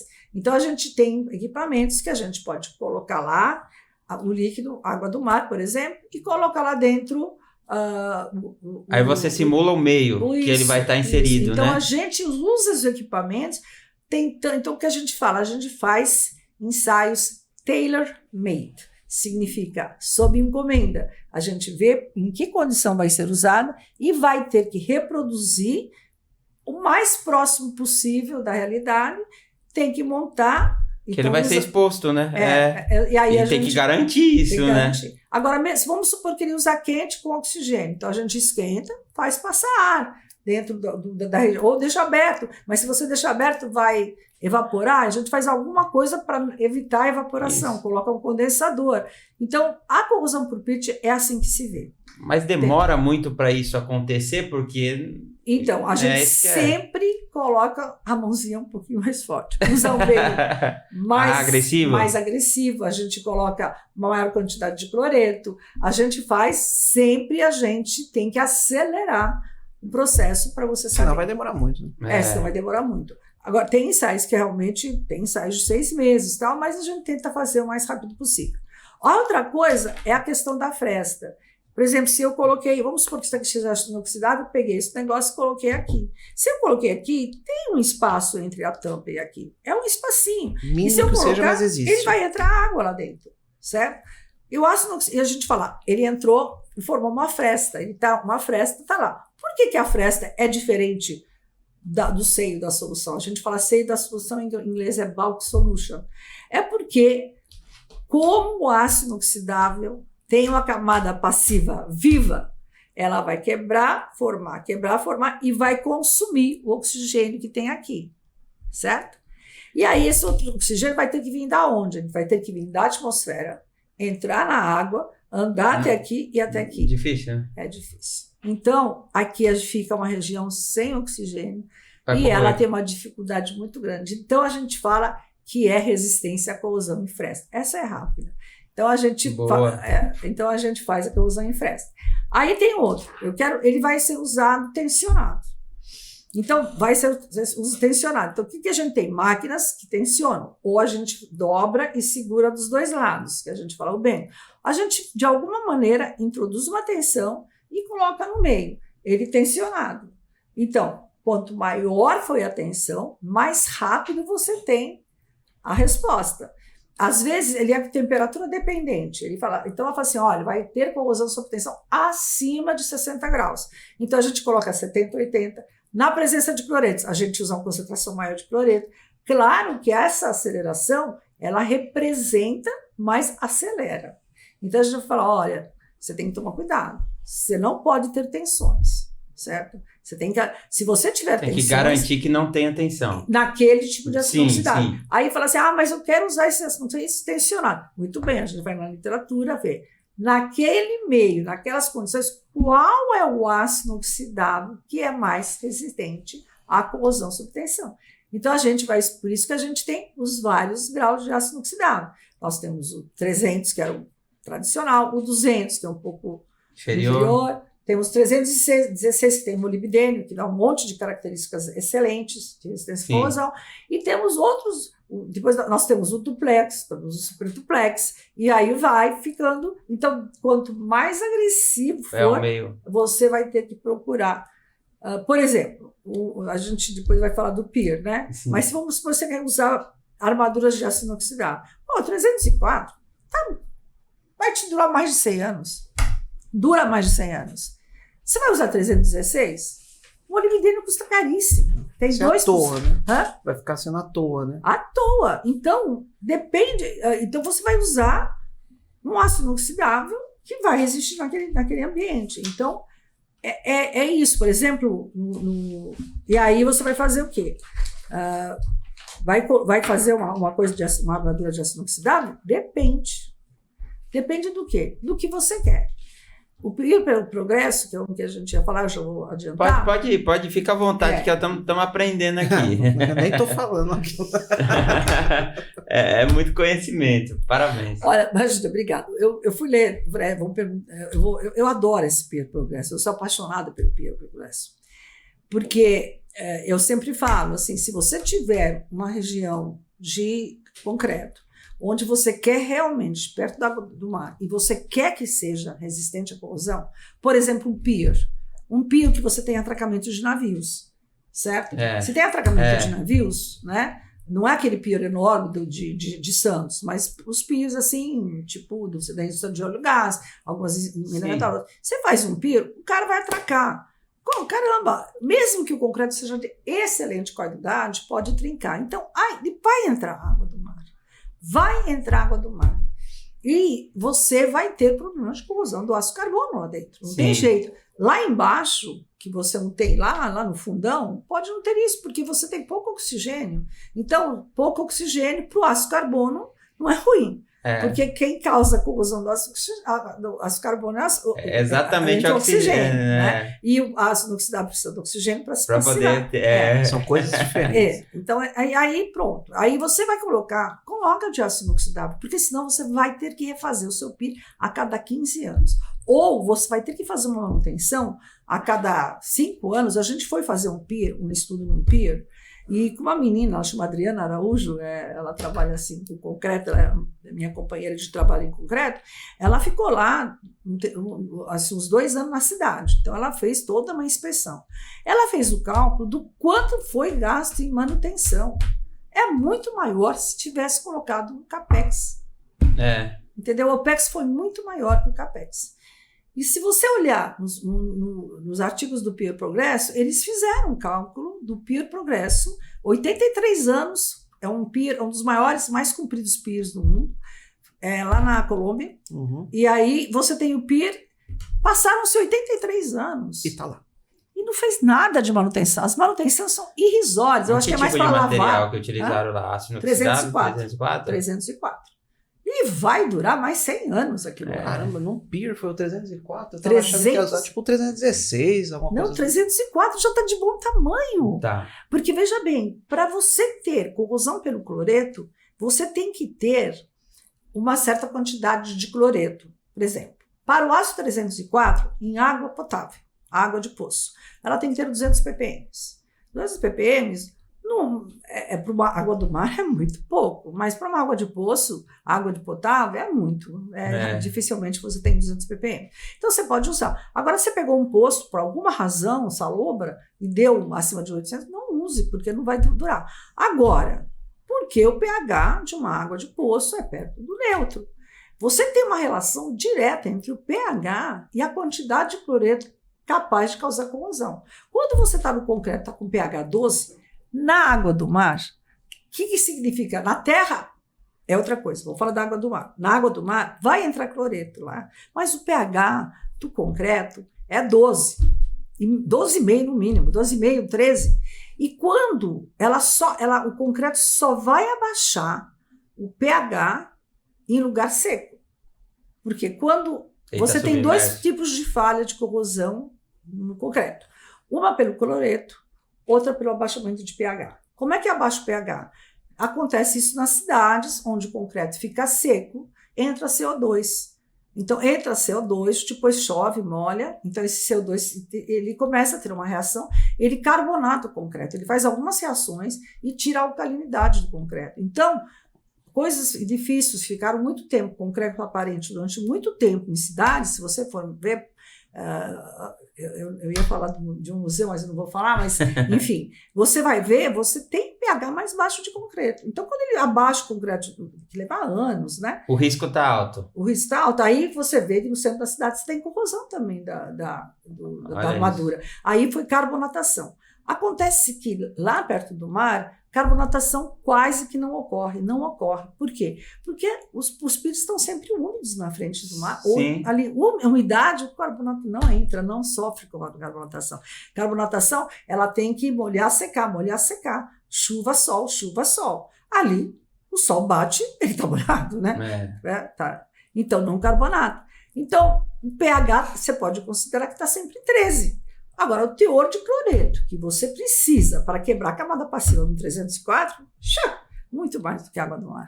Você entendi. É isso. Ele pode manchar, né? Ele mancha o inox, ou não? Não acontece nada com ele. Zero? Não tem que nem fazer manutenção. Mínima, né? Mínima. Manutenção do seu concreto, para ficar bonito. Não é nem do inox. Não, inox esquece. Não tem. Mas nunca que a gente imagina 83 anos de Pier Progresso, nunca.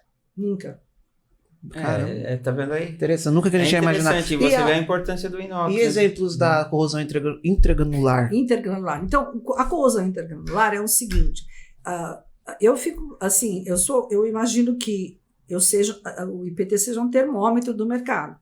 Quando eu entrei lá, a gente tinha muitos casos de corrosão intergranular, e tem uma norma, a STM 262, e depois foi traduzido para português, nós temos o correspondente NBR, que é uma cópia da STM 262, eu não lembro do número porque a gente sempre falou a STM 262.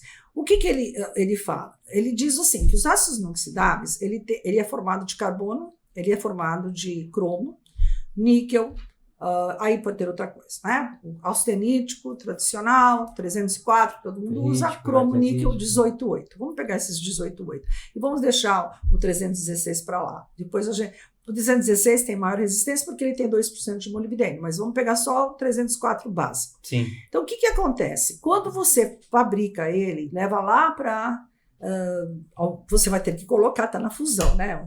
O negócio está fundido lá, né? Aí você vai resfriar, e depois você vai trabalhar. Eles fazem lingotes, por exemplo, na Perão faz lingote, depois lamina, certo? Então você leva ele para a temperatura de fusão. Ele está no estado líquido para você jogar no lingote. Aí ele vai esfriar. O que acontece? O carboneto, o cromo não pode estar abaixo de 12 a 12,5%. Tem gente que fala assim, olha, com 12% já é inoxidável. Outros falam 12,5%, outros falam 13%. Vamos falar de 12 a 13%. Eu nunca escolho um, porque vai depender muito dos elementos de impureza. Por isso que tem essas diferenças. Porque quanto maior o número da impureza, maior tem que ser o teor de cromo. Por isso que alguns falam que tem que ser 13. E outros que, por exemplo... Uma garantia. Os aços inoxidáveis japoneses, pelo menos os que a gente recebeu lá no IPT para analisar, eles têm teores de impurezas, aquele enxofre, fósforo, está muito baixo. Então, com 12%, ele já está a função daquele que tem impureza. Então, vamos pôr de 12 a 13. Vamos pôr 13, vai, para garantir. Então, se você abaixar dos 13%, ele não vai ser um inoxidável, porque é o óxido de cromo que dá propriedades inoxidáveis. Então, o que acontece? Mas você tem carbono. Você tem 0,08% de carbono. É baixo. Baixo. Nós temos aço carbono 1010, que tem 0,10% de carbono. Esse aqui tem 0,08%. Baixo. Então, mas o carbono adora reagir com o cromo para formar o carboneto de cromo. Quando ele reage, ele não está mais disponível para formar carbonato passivo. Então, eu vou até fazer um desenho aqui. O que acontece na incorrosão integral? Você tem um grão aí, e você tem um grão aqui, mas o grão ficou muito esquisito, mas tudo bem. Você tem um grão aqui, e cada pedacinho deste grão, dentro desse grão, está com 13% de carbono, lá no estado fundido. Então, quando você resfria devagar, existe uma faixa de temperatura própria para cada tipo de aço mesmo, em que se ele passar naquela faixa de temperatura, o contorno de grão é sempre uma região muito fácil de acontecer reações, porque ele tem uma energia. Então, qualquer reação que acontece, ele tem que ter uma energia de ativação. Então, ele tem que pegar a energia no meio, ele reage, depois solta a energia. Então, aqui é a região mais fácil de acontecer isso. Então, o que acontece? O cromo e o carbono e o cromo aqui, que estão pertinho aqui, eles reagem e formam carboneto de cromo. Aonde ele formou aqui, que é um pouquinho pertinho do contorno de grão, assim, não é no contorno, pertinho, né, do contorno. O que acontece ali? Você reduziu o teor de carbono, reduziu o teor de cromo. A 600 e poucos graus, que é a temperatura mais, 625, a temperatura mais propícia na maioria dos casos. O carbono, ele anda rapidinho. Ele tem uma mobilidade, uma difusão muito grande. Então, o carbono fala assim, aqui eu tenho teor de carbono baixo, aqui eu tenho de carbono alto. Difusão, igualar concentração. O carbono sai correndo para compensar aqui, mas o cromo é lento. O cromo é lento. Então, o cromo não consegue ir lá acompanhar. Então, aqui você tem 13% de cromo e aqui você tem menos que 13%. Então, ele fica concentrado no centro. Então, se você tivesse um par galvano, aço inoxidável, não inoxidável. Entendi, ele enfraquece as pontas. E aí, a proporção para fazer a oxidação, aí você não precisa nem de cloreto, você não precisa de nada. Ele simplesmente oxida por causa do ar, do oxigênio. Qualquer coisa, ele vai, é como se tivesse carbono, então é um aço ao cromo, é muito pior do que o aço inoxidável.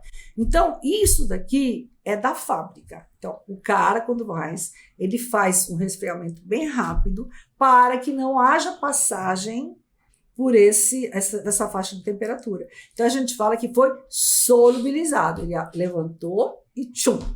Aí o cara vai soldar. Se ele vai soldar, ele vai soldar no campo e vai levar para fazer um tratamento térmico? Levantar e pegar uma caldeira? Não.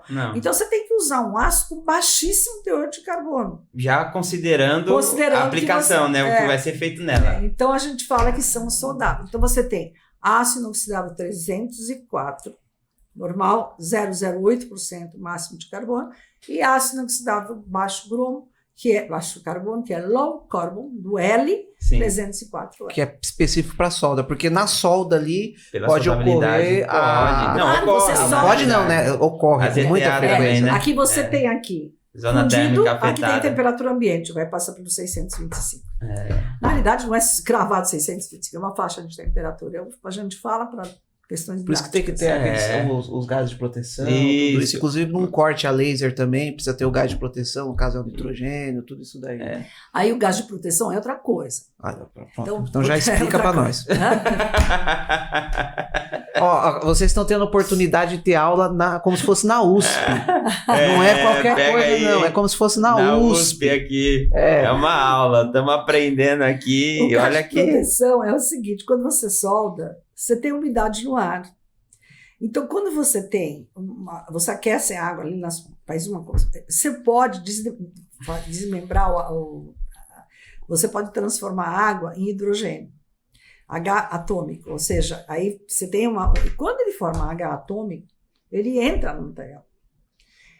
O hidrogênio atômico é o primeiro elemento da... Ele funde, é isso? Não, ele sofre reação com a temperatura. Ele entra na própria cadeia do metal. Ele entra no metal. Você tem o hidrogênio atômico, o primeiro elemento da tabela periódica, Sim. que é aquele hidrogênio em que ele tem um elétron na eletrosfera e um próton no núcleo. Sim. Ele é o menor átomo que existe. E assim, os interstícios que tem, contorno de grão, tem lugar de sobra. Mas os interstícios entre os átomos, ele tem espaços para que o hidrogênio consiga penetrar e andar.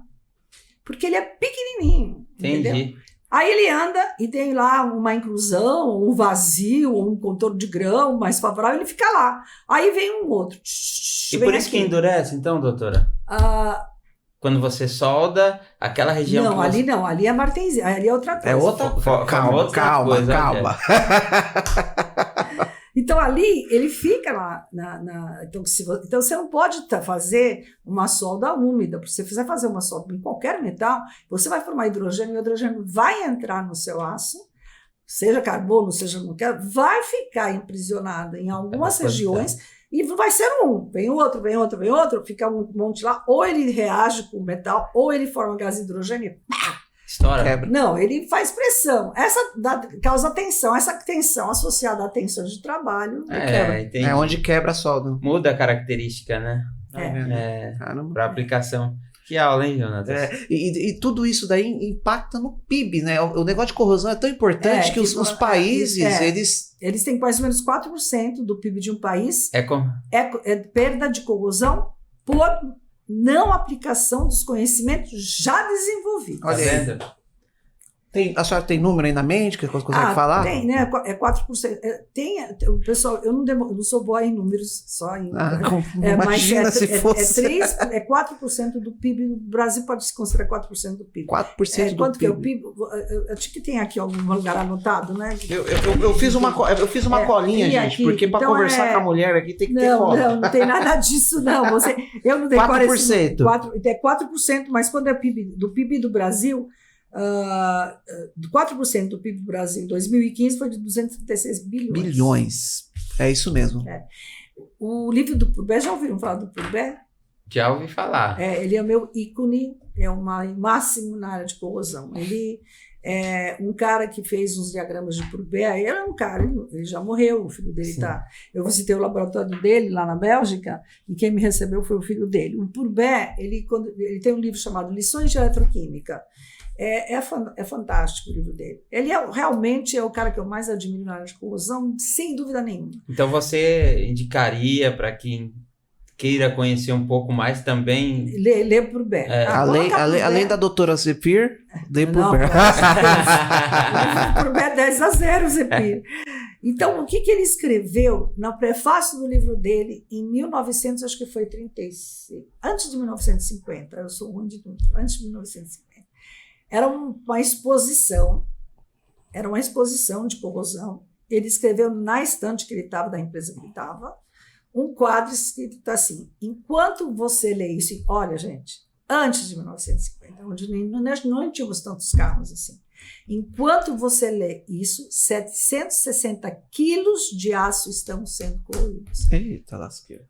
Aí, tá vendo? E é dinheiro indo embora. É dinheiro. Ralo, né? Vamos dizer assim. É o PIB encolhendo. Você pode olhar. Eu achei fantástico. Então, minhas aulas de corrosão, em vez de falar de PIB, eu falo desta frase.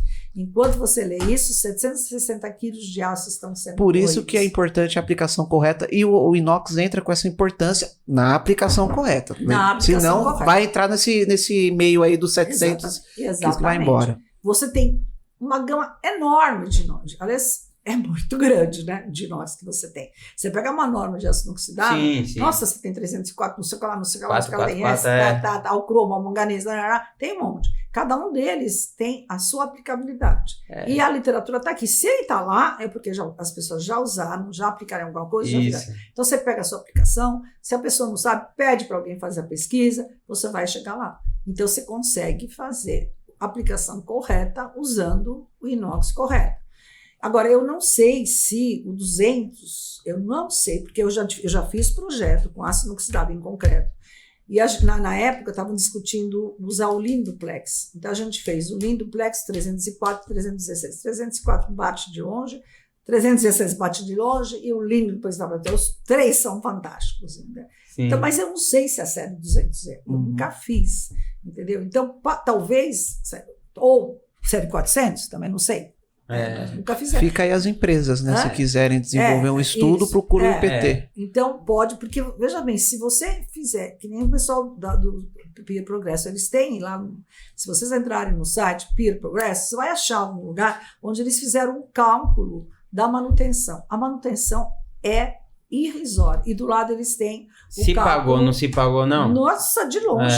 Eles fizeram um cálculo que se usasse aço carbono. Quanto gastaria? Eles gastaram para reconstruir. Eles tiveram que fazer a manutenção. É praticamente reconstruir, né? Quando vocês já viram, já passaram já na pera, lá no Rio de Janeiro, naquele lugar que vai para Niterói? Não, aquele que tem os arcos. Ah, sim, o Museu da Manhã. Não, o Museu da Manhã. Não é o Corcovado. Quando você vai do centro do Rio até a... eu sei o que é. É os arcos da Penha? Não é da Penha também. É do lado. Eu sei. É do lado do mar. Você passa Lapa.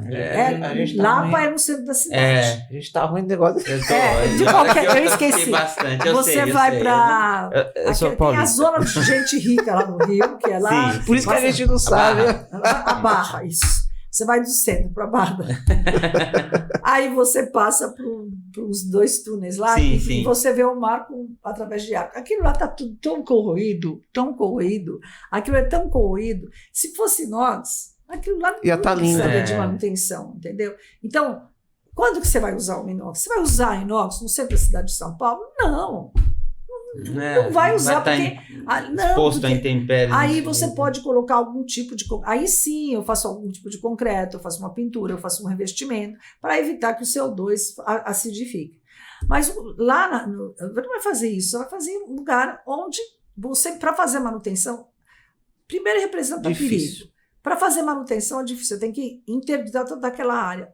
Você vai fazer o quê? Tirar aquele negócio, porque ele está só no aço. Aquele jato está só no aço, não tem mais concreto, tudo corroído. Aí, se o prefeito não quer saber, aquilo vai dar um acidente logo daqui a pouquinho, entendeu? Mas você tem que usar. Então, por exemplo, tem os exemplos na literatura. Chama Proginox que a gente coloca aço inox lá. Sim. Não, eu não tenho dúvida. Eu não tenho dúvida que tem que ser inox ali. Eu não tenho dúvida.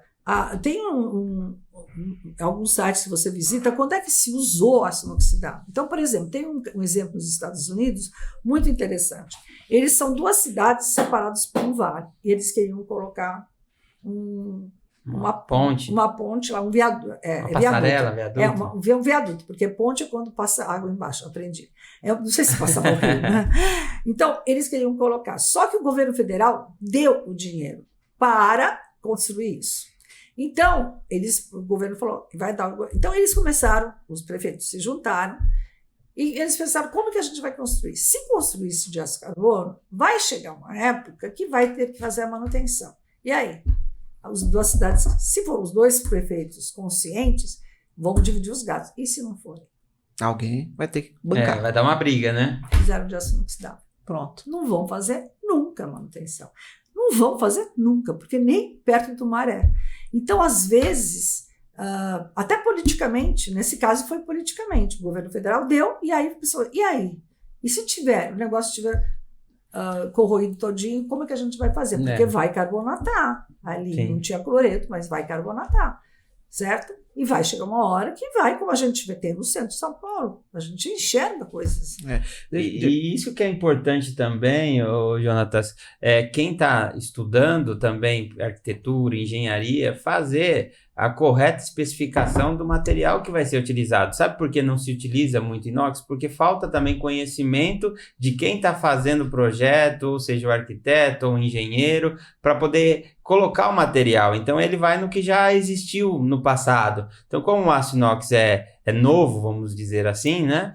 Não foi uma longevidade tão grande quanto o carbono que vem há muito tempo atrás. Então ele vai pegando a literatura que está para trás, que é carbono, e só vai replicando. E a falta é milenar. Então, aí ele vai reproduzindo o que foi no passado, não então está aberto. A cultura já existe. Até mudar isso daí. Isso que é um desafio e aí nosso. Também você tem, além... E um desafio seu também, né? É assim, além de você ter a tradição de usar esse carbono, você tem o lobby das empresas que fazem manutenção. Sim, lógico. Ninguém quer perder, né, a fatia, né? Então, mas eu acho que a humanidade tem que superar essas coisas e tem que ver coisas que impactam menos a natureza. Sim. E que gastam menos já houve um grande avanço no uso do inox, né? Mas claro que ainda, por isso que nós fazemos inclusive o Papo de Inox, né? Para difundir essa informação e aumentar ainda mais o uso per capita do inox. E eu tenho certeza que isso vai acontecer com o tempo. Gente, vamos pro intervalo, porque o negócio aqui tá foi. Já não deu, já. Tá tão bom, né? Vamos, daqui a pouco a gente volta para o segundo bloco e a gente encerra o papo aqui que tá... Que aula, hein? Nem vou comentar. Você já parou para pensar no porquê clientes e parceiros podem contar com a Proginox? A Proginox é referência no setor de aço inox sob medida e tem muitos motivos para isso. E neste vídeo eu quero contar alguns deles para você. Uma empresa com certificação ISO 9001 que mostra a busca por melhoria contínua por meio da organização, implementação de sistemas de produtividade e qualidade. Investimentos em novas tecnologias, sempre para proporcionar maior gama de atendimento aos clientes, como a máquina de corte a laser turbo e maquinários de alta performance. O cuidado com o atendimento técnico, sempre pensando na correta orientação para o cliente, buscando um investimento justo e aplicabilidade eficaz. Por isso, contamos com vendedores especializados, engenheiros, projetistas e profissionais na linha de produção com experiência de mercado. Todos os projetos seguem as normas técnicas, seja da ABNT, seja da Anvisa. E todo o time tem o cuidado e o prazer de entregar um produto com qualidade. Características essas que têm marcado a Proginox nos seus mais de 20 anos de atuação, onde é referência e uma potência no mercado de aço inox no Brasil.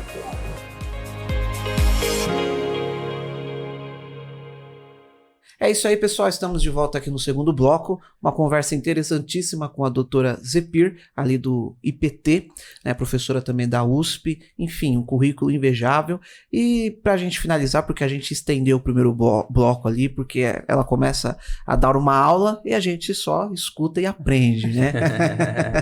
E agora, para a gente finalizar aqui nesse segundo bloco, a gente vai continuar falando a respeito dos eventos que o mundo do inox tem aí e outras descobertas que a gente possa comentar. Doutora, a senhora vai estar presente no Inox Core agora nesse final do ano, que é a Peram quem costuma fazer. De manhã, na parte da... Esteve no ano passado? Toda vez, pelo menos na abertura. Na abertura, porque no ano passado a gente participou e eu lembro da doutora fazendo ali a sua palestra de abertura. Né? E esse ano a senhora volta falando também sobre essa parte de corrosão. Eu assim, não tem nada na programação, mas eu tô sempre lá, né? Sempre faz um... tô lá ouvindo também, né? Porque nunca a gente sabe tudo, nunca. Sempre a gente aprende. Com certeza. É isso que faz aumentar o seu aprendizado. Sempre você está disposto aberto a ouvir para aprender, porque tem sempre coisa nova. E quem for iniciar agora nessa questão da pesquisa, na física, na parte da corrosão, qual que é o seu conselho? O meu conselho, assim, eu vou falar na vida, que eu acho que é muito mais importante. Eu acho que a gente não... São pouco as pessoas que fazem o que gostam. O segredo da vida para ser feliz é gostar do que faz. Então, se você começar... E aí, você tem que se apaixonar. Então, mesmo quando eu entrei, eu pensava assim, poxa, ferrugem? Por que eles falam corrosão se é ferrugem? Então, eu achava um negócio estranho. Então, era ou pegar ou largar. Eu queria ser pesquisadora, é o que apareceu. Então, se você tiver a oportunidade, se você gosta, vai atrás e consegue, faça porque é apaixonante. Então, para quem tem a oportunidade, gosta e quer ir, vá, porque pode ser que você não fique rico, mas você vai ficar muito feliz. E isso acho que não tem preço que pague. Agora, para quem Não tem. E teve a oportunidade aparece algum emprego. Ele nunca pensou em ser corrosionista. Vai, porque você vai gostar muito. Então, a mesma resposta. E tem diferença dessa questão de ferrugem, corrosão e oxidação? Então, vamos lá. A ferrugem é o que a gente chama do produto que se forma com a corrosão do ferro. Ferro, aço. Então fica aquele avermelhadinho, então a gente chama de corrosão, a ferrugem. O pessoal chama, mas na área de corrosão, a gente não chama de ferrugem, é o leigo que chama enferrujou. Né? Então, eu nunca vou escrever num relatório, posso até falar lá na minha casa para as pessoas, isso aqui negócio está enferrujado. Fica mais fácil de entender, né? O pessoal entender. Mas eu nunca vou escrever o aço enferrujou. O aço corroeu. Então, o que é corrosão? É a transformação de um metal em um produto de corrosão. E o produto de corrosão do ferro, popularmente chamado de ferrugem. Então, eu prefiro falar, olha o produto de corrosão do aço, olha o produto de corrosão do aço inoxidável, olha o produto de corrosão do cobre, que é esverdeado, ou às vezes é negro, olha o produto de corrosão do alumínio ou do zinco, que é branco. Então fala corrosão vermelha, às vezes o pessoal fala corrosão branca. Vermelha provavelmente é do aço só. Branco é do zinco, do alumínio e do estanho, um monte de outros metais.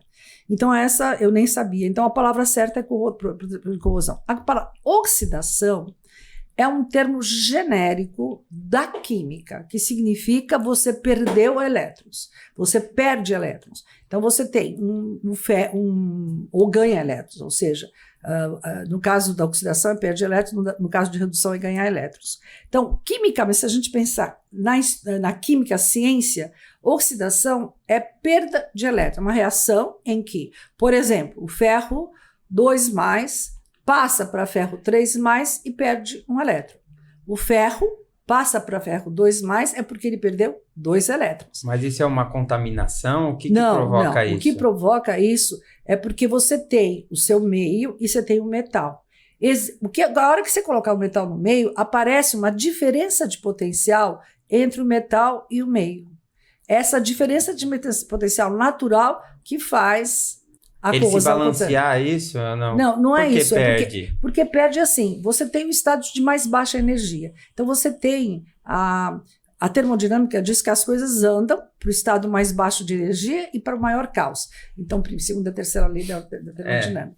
Então, mas corrosão não significa que você vai para o estado da baixa energia. E o ouro, por exemplo. O ouro é encontrado na natureza na forma de ouro. Para você corroer, você tem que mudar o meio. O ferro é encontrado na natureza na forma de óxido de ferro. É porque, na natureza, se você pegar um pedaço de ferro, colocar para o ferro, isso serve. Essa definição de corrosão, voltar para o estado natural, não está correto, porque serve para alguns metais, para os outros não. Então, o ferro, quando você colocar na água, ele vai, naturalmente, ele vai para o estado mais baixo da energia. Ele está mais estável. Não sei se vocês lembram da energia de ativação de uma reação. Então, você tem a reação para correr, os átomos começam a vibrar e sofrem as reações e aumentam de energia, vibram. Depois que acontece a reação, ele cai. Se essa queda for mais baixa, então significa que era espontânea. Se é mais alta, não é espontânea. Do ouro não é espontâneo na natureza, porque você encontra ele na forma de ouro. Agora, se você colocar na água régia, o que vai acontecer? As moléculas, os átomos de ouro vão começar a vibrar, vão subir, todos vibram, alguns mais, outros menos. Os mais podem atingir a energia aqui, de maior, e aí ele cai, só que ele vai cair aqui. Né? Porque, desculpe, vai cair na água régia, ele vai cair aqui. Então, na água régia, naturalmente, ele está mais estável aqui. Então, a corrosão, que é a maior causa, a gente não tem dúvida, né? Porque ele vai sair de um lugar ordenado para ir no meio que é desordenado. Então, precisa ver se a energia, a entalpia também acontece. Então, você tem maior entalpia e menor entalpia, maior entropia, né? É termodinâmico isso. Sim. Bom, então a oxidação é isso. A química chama isso. Popularmente, vou falar popularmente, o pessoal da área de corrosão, você vai ver eu falar que houve oxidação para quando eu falo de altas temperaturas. Eu vou falar oxidação a altas temperaturas, porque nada mais é do que perda de elétrons, mas corrosão também é perda de elétrons. Então, a oxidação é o nome genérico da química que fala que perdeu elétrons. Às vezes, quando acontece essa corrosão a alta temperatura, popularmente o pessoal fala que ocorreu oxidação a alta temperatura. Na realidade, o ferro corrosão. aqui é oxidação, é corrosão. É corrosão. É corrosão. E aqui, então, ou você pode até falar oxidação a baixa temperatura, oxidação a alta temperatura. Ou corrosão, oxidação baixa, oxidação alta, corrosão baixa, corrosão alta. É a mesma coisa. É a mesma coisa. Entendi. Legal. E deixa eu te perguntar, para a gente já finalizar também, qual conselho a senhora, como uma, vamos dizer assim, a quem desbravou inicialmente esse lado da mulher na liderança ali do IPT, qual o seu conselho para mulheres que estão ou que almejam cargos de liderança? Eu acho que a primeira coisa é ter autoconfiança. E não achar que tudo que acontece é porque você é mulher. Porque na hora que você se posiciona, o outro lado te enxerga assim. Entendeu? Eu acho que é você se posicionar como ser humano. Porque daqui a pouco a gente vai falar, e você, homem? Como é que a gente vai fazer para defender você? Tá vendo? Entendeu? Então não tem essa. Você tem que se posicionar. Porque esse preconceito vai acontecer. Porque nós tivemos muitas mulheres famosas na história. Na história. Elas se posicionaram. Eu estou um pouco me ligando. Quando o diretor me falou aquilo lá, que mulher não entra lá, você acha que eu não dei a mínima? Porque eu sabia que se ele me contratasse... Sabia da sua capacidade, eu ia conseguir fazer. Entendeu? Então, a questão é se posicionar. Na hora que você acha que você está sendo discriminado, aí você vai ser. Porque a pessoa do outro lado vai te respeitar. Porque senão nós vamos ter daqui a pouco, de tanta valorização da mulher, nós vamos ter o problema do homem. Aí vai ser o homem que vai ser... O homem que tem que se posicionar. Entendeu? O conselho é todo mundo tem que se posicionar. É ser humano, né? É um ser humano. Não tem que interessar. Então, eu nunca me achei mulher inferior. Nunca me achei inferior a nenhum homem. Por ser mulher. Por ser mulher. E você foi mulher, teve filho, mulher, teve mãe, as mesmas dificuldades. Todas, sem dormir, criança doente. Passou pelo mesmo. Chegar em casa, fazer tudo, e vai trabalho, ganhar, já aconteceu tudo isso. E eu casei 2 vezes, então, assim, hoje eu sou super realizada. Os meus 2 filhos são... 2 filhos, a senhora? 2 filhos. Um menino de 39 e uma menina de 35. Quer mandar um beijo para eles? Nossa, não é beijo, é tudo. Se eles não existissem, eu não chegaria aqui. Então, eu fiz tudo por eles. Nossa! Então, nunca atrapalhou, nunca foi empecilho? Jamais em empecilho, nunca. Muito pelo contrário. Foi uma motivação, foi um impulso que você tinha. Eu tinha que ser boa. Eu tinha que ser boa para não ficar desempregada. Eu tinha muito medo de desemprego. E por eles. Então dá para ser mãe, dá para ser esposa, dá para ser mulher e dá para ser poderosa. E dá para chegar no topo, né? Dá para ser. E assim, eu sei, certeza que eles têm o mesmo sentimento por mim. Eles sabem que eu amo eles. É acima de tudo. Não tem Qual é o nome deles? Fala o nome deles. Alain e Stephanie. Olha aí, lacrimejou aqui na hora de falar de vocês, viu? Valoriza, eu tenho certeza que vocês valorizam a mãe que vocês têm. Muito. Eu acredito que você é inspiração para eles também. Eu acho que sou, sim, viu? Eu acho que sou, mas eu acho que eles são melhores pessoas do que eu. Eles são mais desprovidos de preconceitos, eles têm todas essas coisas boas de hoje em dia, que cada vez menos discriminação em todos os sentidos. Eles são bem melhores do que eu, porque eu tive que lutar contra os meus preconceitos. E eles já nasceram melhores do que eu. Eles, entendeu? Que maravilha. É bom, né, eu saber ouvir assim, né, de alguém que tem uma experiência e contribui em todos os aspectos da vida, né? É isso aí. Eu sou muito feliz, pessoalmente, muito, muito. E profissionalmente. Né? Profissionalmente também. Faz o que ama, né? Então, aí não tem erro, né? Não tem erro. Doutora, a senhora tem mais algum comentário a se fazer? Não, eu tenho que agradecer muito. Eu tive muita dificuldade de aceitar. Foi difícil, foi difícil essa mulher. Aí eu falei para as meninas, eu não quero fazer elas. Não, faz se é bom para o IPT. Falou, é bom para o IPT, então... Eu fiz o que ela fez com o Petrobras, viu? Ela ficou ligando para a Petrobras e eu fiquei mandando mensagem. E doutora, bom dia, boa tarde, lembra de mim. A gente não vai esquecer jamais também do IPT, né? Não, Agradecemos com ao certeza. IPT, né, por ter aqui uma Essa representante credibilidade. tão graduada, né, com tanto conhecimento, né? Estamos de representando porta tão bem, né, o IPT. Com certeza. Falando tão bem de toda a história, e a gente vê muito carinho, muito amor pelo IPT e pela sua trajetória lá dentro, né? Isso mesmo, tenho Então, mesmo. Então isso é satisfatório, né? Então fica também um grande abraço a todos do IPT, né, que também tenho certeza que vão acompanhar essa linda trajetória, essa linda história que aqui foi contada, né? E nós aqui da Proginox agradecemos por você ter vindo também e compartilhado um pouquinho só um pouquinho desse conhecimento, porque são tantos anos aí Mas resumidos vocês têm muitas em... coisas, sabe muitas coisas que eu não sei, tenho certeza. É porque a gente está na ponta lá aplicando aquele conhecimento que foi desenvolvido por alguém que estava lá no laboratório. E às vezes né? a gente não sabe fazer isso lá. Então, é assim. uma cadeia. É uma troca, né? Muito Exatamente. boa e saudável. Isso é muito gratificante demais. Muito obrigada mesmo. É um Gostei. Vocês são muito agradáveis. Obrigado. Todo mundo tá falando isso aí. Eu acho que nós somos mesmo. Só mesmo.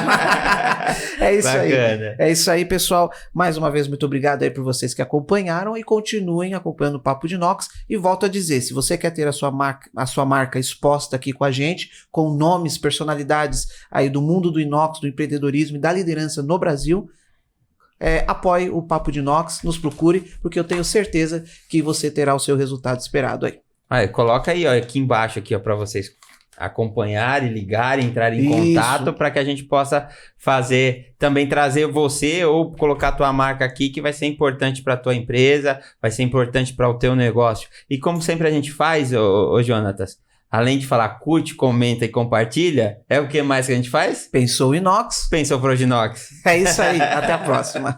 Obrigada.